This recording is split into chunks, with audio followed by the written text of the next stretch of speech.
the man. Okay, Ron. Oh, I love that. Just got out the net.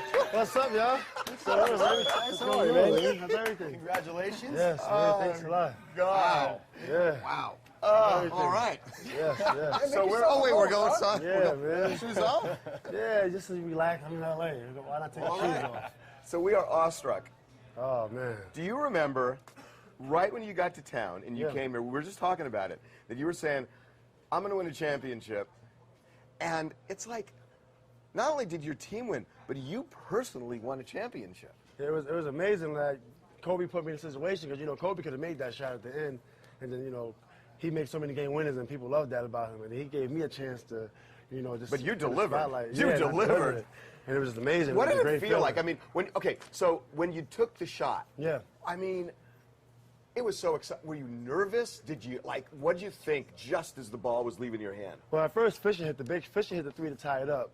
And I knew that was going to go down. It was a perfect arc, and it went straight in. And then when Fisher started to shoot, and everybody started to feel more comfortable. And then when the ball came around, I just stuck to my technique, and it was just like right in the ocean. Did you? I mean, but when hesitate. No hesitation. No hesitation. When it left your hand, how confident were you? It felt good. I didn't really focus on the ball. I was more focused on your body and the position of your body and everything. And I just kind of just flicked that wrist, and then it went in. And I was like, it felt good to be a part of that moment, you know. And then I seen Kobe, and Kobe was just cheering, and he was happy. And I was like, yes, Kobe passed me the ball. I was so happy. First thing that went through your head, though. I mean, first thought. When that shot went down? Yeah. I was like, wow, I did that. Wow. Because it's not something you prepare for, you know. Something you always live for. And then it happened, wow, I hit a big shot. You prepared for it with your psychiatrist. Yeah, actually, right? I did, yeah. So what did she say to you to get your mind right? I mean, Well, you know, when you're playing the game and there's so many things going around, you're in LA, and I put pressure on myself when I first came here. I said, if we lose, blame me. And I did that on purpose. I should never have done that. But with that being said, and then the playoffs and the finals is here, Game 7, and everything was going crazy around me, I had to find a way to relax. And I wasn't able to do that on my own, so I had to, outsource, and my doctor helped me out a lot. You outsourced? Yeah. Is that what it's called, outsourcing? She helped train you to get your mind right, so when you're in this position, it was automatic, like anything else that you practiced. We went through every situation throughout the playoffs. But when you go to a shrink, yeah, it's usually you're trying to overcome an issue. So yeah. what was the issue? The issue was the anxiety building up towards the games. When I'm in the game, I get so emotional that I forget I got to play a game. I forget to make the right moves. I forget that I got to play basketball instead of worrying about the finals or worrying about Game 6. It's just a basketball game. And that was my problem over the last couple of years, and I wanted to fix it. Because this is you never know when you're going to have another opportunity to win. So how long did you go to her? Well, I was seeing her for 2 years, Oh, so this is, I didn't realize that. This is a long, yeah. Was there a breakthrough moment that happened just before the? Well, early on I was struggling in the first round, in the second round, and right towards the end of the second round, I called her up and said, I'm struggling a little bit. I know I'm a pretty good player, but I feel like I told her I feel like I'm not a good player. I felt like I was a garbage player. And I'm like, that's impossible because I'm a good player. And how can we make this work? And she helped me out a lot. I mean, I know you can't do it in one sentence, but yeah. How do you overcome that where you start psyching yourself out? What is she? Well, you pretty much you relax, and what I did was I understood that I was playing with this anxiety and I was playing with this nervousness. So I knew that about myself. So I had to relax, knowing that I'm nervous as hell. So what do you do to relax? Just relax. Just deal with it. You just kind of deal with it, and you just deal with, you don't run from the problem. You deal with it, There's a big situation, there's a big stage, you gotta win.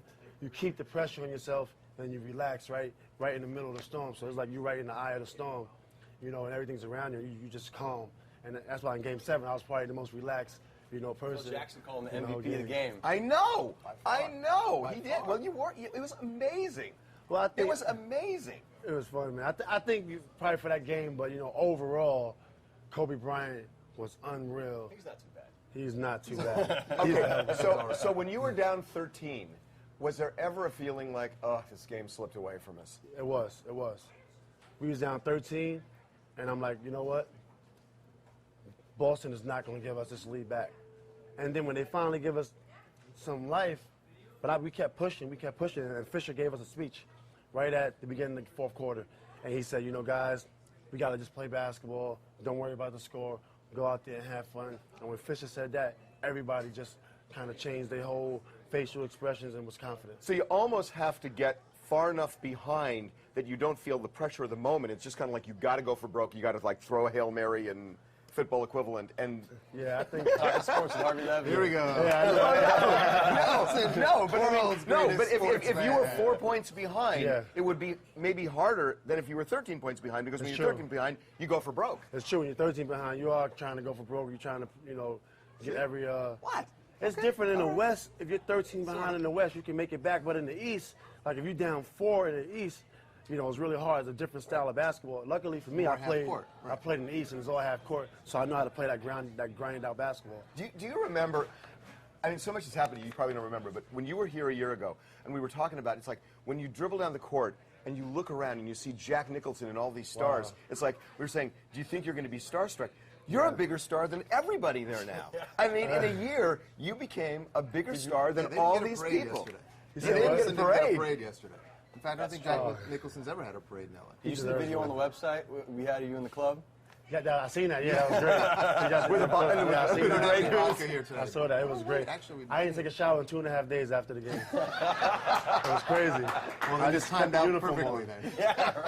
It was just felt so Oh, good. God. Okay, so you know what? I want to make like a total left turn, just one, and then Yeah, we'll come let's back do to it. the game. Yeah. So there's something I always wanted to know. Yeah. So when...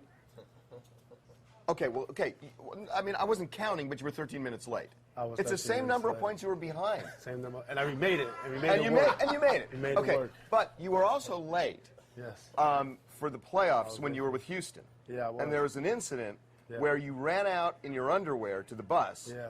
And you missed the players' bus, and you got in the bus with the owner's wife. Yeah, with the owner's wife. And she was pissed off.